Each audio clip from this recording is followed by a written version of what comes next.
जय हिंद, जय भारत, देशभक्ति, जनसेवा। दोस्तों, आज इस वीडियो के माध्यम से मैं आपको बताने वाला हूं कि ग्रुप डी में आप जब 35 किलो या 20 किलो का वजन जब आपको ढोने के लिए कहा जाएगा 100 मीटर के लिए, तो आपको किस प्रकार से उठाना है और कब आपका टाइमिंग शुरू होता है।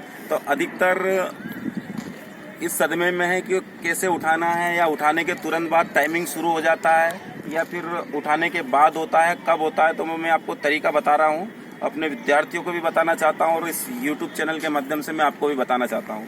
तो ये सामने जो कट्टा पड़ा है, सबसे पहले एक यहाँ तो आपके वहाँ एक बेंच पड़ा रहेगा जहाँ पे 35 किलो वजन या 20 किलो वजन रहेगा, जिसको आप जैसे आपको बोलेगा आपको उठाना है, आपके पाँव में चिप समझते हैं ना बांधने वाले, वो चिप बन जाएगा। उसके बाद वहाँ से उठा लेंगे। उठाने के बाद आपका टाइमिंग शुरू नहीं होगा। आपका टाइमिंग कब शुरू होगा?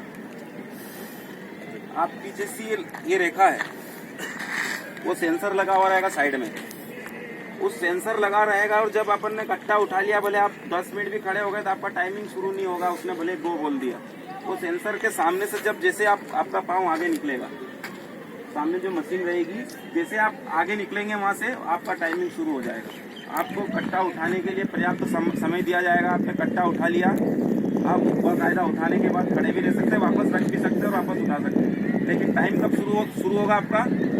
जब इस सीमा रेखा से अपन बाहर निकलेंगे, इस लाइन से जैसे अपन बाहर जाएंगे, उसके बाद आपका टाइमिंग शुरू होगा।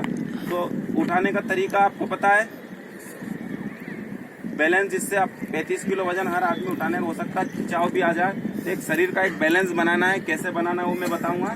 लेकिन और उसके बाद आपका दौड़ होगा ग्रुप डी वालों का। तो कोशिश ये करना है कि 100 मीटर में इसको भी अपन को कवर करके चलना है, और फिर 100 जो 1000 मीटर दौड़ है वो भी दौड़ना है। तो दोनों को अपन सबसे पहले हम कट्टे के पास जाएंगे, कट्टे को देख लेंगे सही साथ। ये तो चलो नीचे पड़ा हुआ है, ठीक है। तो ये वाला पाँव बनाया पूरा ऐसा कैसा, बैलेंस ऐसे बनेगा, ठीक है।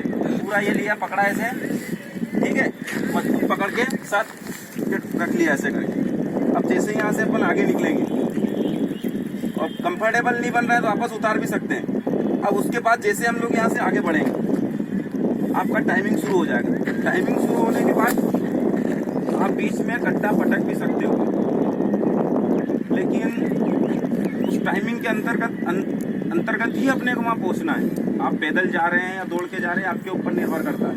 एक वेट रनिंग है कि आप इस वेट को लेके 2 मिनट के अंतर्गत वहाँ पहुँच सकते हैं कि नहीं पहुँच सकते। तो अब जब आदमी 1 मिनट में पहुँच पा रहा है, तो अपन को 2 मिनट में आराम से पहुँच जाएंगे। हाँ बोलो, तो आ गया समझ में? अभी कोई और भी किसी को जानकारी नहीं हो तो अपन बता सकते हैं कि हाँ ऐसे जाना है, ठीक है। क्लियर हो गया? Yes sir. कैसे कट्टा उठाना है और टाइमिंग कब शुरू होगा? टाइमिंग जब अपन इस लक्ष्मण रेखा को, ये सेंसर की रेखा है, इसको क्रॉस करेंगे, उसके बाद ही वो होगा। और उसके बाद आपको कम से कम 10 मिनट 15 मिनट दिया जाएगा अगली रनिंग के लिए। तो ये तो क्लियर हो गया? ठीक है, सभी को जय